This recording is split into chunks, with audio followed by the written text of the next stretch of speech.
Assalamualaikum warahmatullahi wabarakatuh. Kami dari kelompok 6 ingin menjelaskan presentasi post-test dari matkul sistem operasi dan kami dari 2IA 19. Dan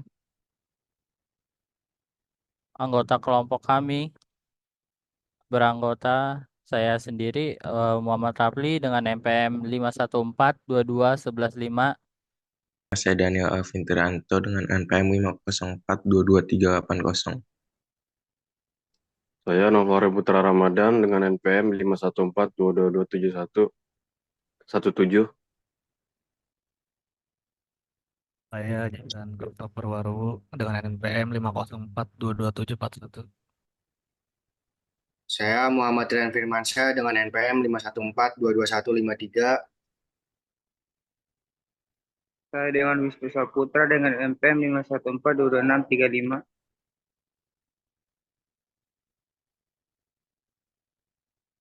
Pada soal pertama itu apa perbedaan antara sistem operasi jaringan dengan sistem operasi terdistribusi? Perbedaannya itu sistem operasi jaringan memungkinkan komputer dalam jaringan berbagai sumber daya seperti file, printer, dan internet menggunakan arsitektur desentralisasi dan struktur service client. Sumber daya diakses melalui jaringan tanpa manajemen terpusat dan memiliki keterbatasan toleransi kesalahan. Sedangkan sistem operasi terdistribusi mengkoordinasi banyak komputer untuk bekerja sebagai satu sistem terpadu dengan arsitektur terpusat.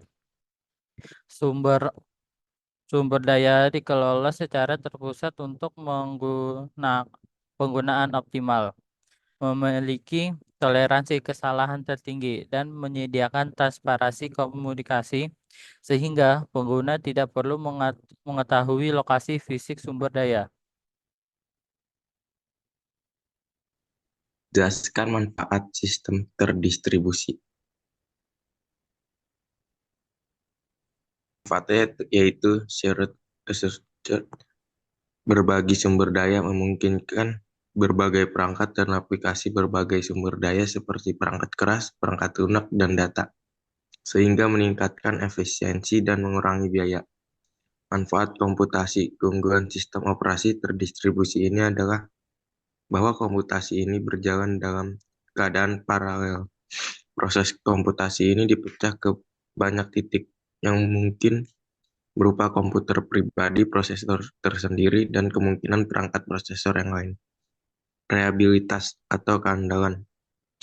Fitur unik yang dimiliki oleh DOS ini adalah reliabilitas.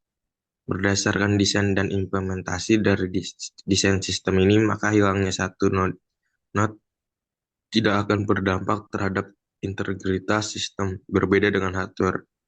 Selanjutnya ada komunikasi.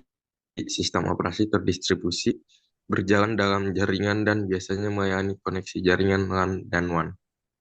Sebutkan dan jelaskan software yang dibutuhkan dalam sistem operasi distribusi. Pengertian, sistem operasi distribusi adalah salah satu implementasi dari sistem distribusi, di mana sekumpulan komputer dan prosesor yang heterogen terhubung dalam satu jaringan.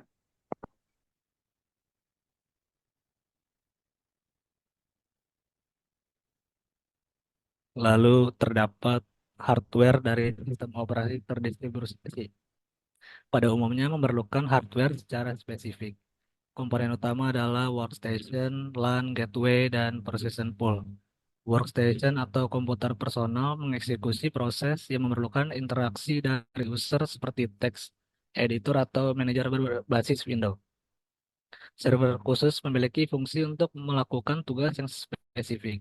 Server ini mengambil alih proses yang memerlukan I/O yang khusus dari larikan disk. Gateway berfungsi untuk mengambil alih tugas untuk terhubung ke jaringan WAN. Proses pool mengambil alih semua proses yang lain.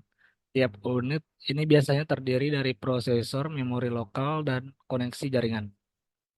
Tiap prosesor mengerjakan suatu buah proses sampai proses yang tidak digunakan habis. Untuk selanjutnya, proses yang lain berada dalam antrian menunggu proses yang lain selesai.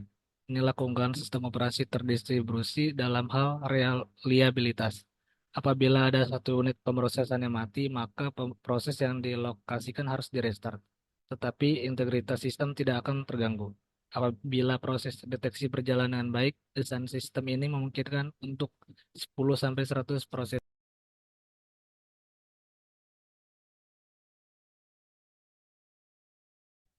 Sebutkan jenis-jenis sistem operasi terdistribusi.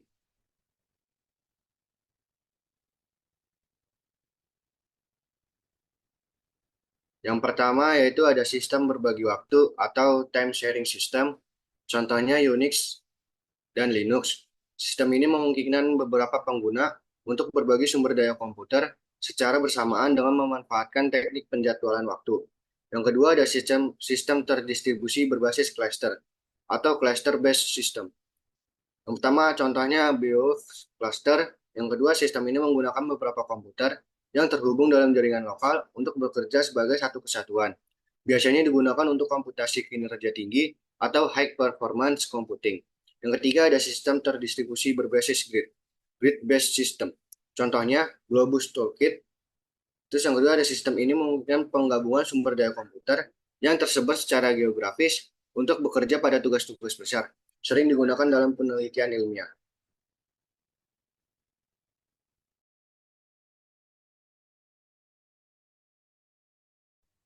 Lalu yang keempat ada terdistribusi berbasis peer-to-peer atau P2P system.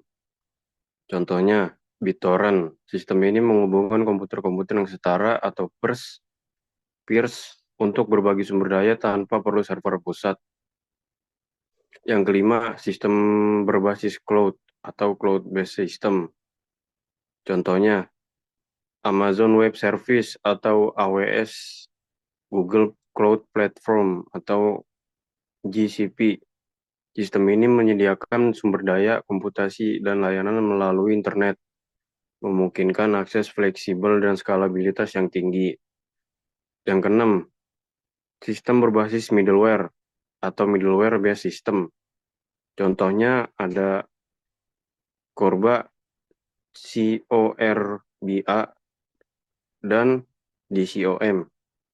Middleware berfungsi sebagai lapisan perantara yang memungkinkan komunikasi dan manajemen data antara aplikasi terdistribusi yang berjalan pada platform yang berbeda. Lalu yang ketujuh, sistem terdistribusi berbasis virtualisasi atau virtualization based system. Contohnya VMware Hyper-V. Sistem ini menggunakan teknologi virtualisasi untuk menjalankan beberapa mesin virtual pada satu atau lebih komputer fisik, memungkinkan pengelolaan sumber daya yang lebih efisien. Terima kasih atas presentasinya dari kelompok kami. Kurang lebihnya mohon maaf. Wassalamualaikum warahmatullahi wabarakatuh. Waalaikumsalam warahmatullahi wabarakatuh.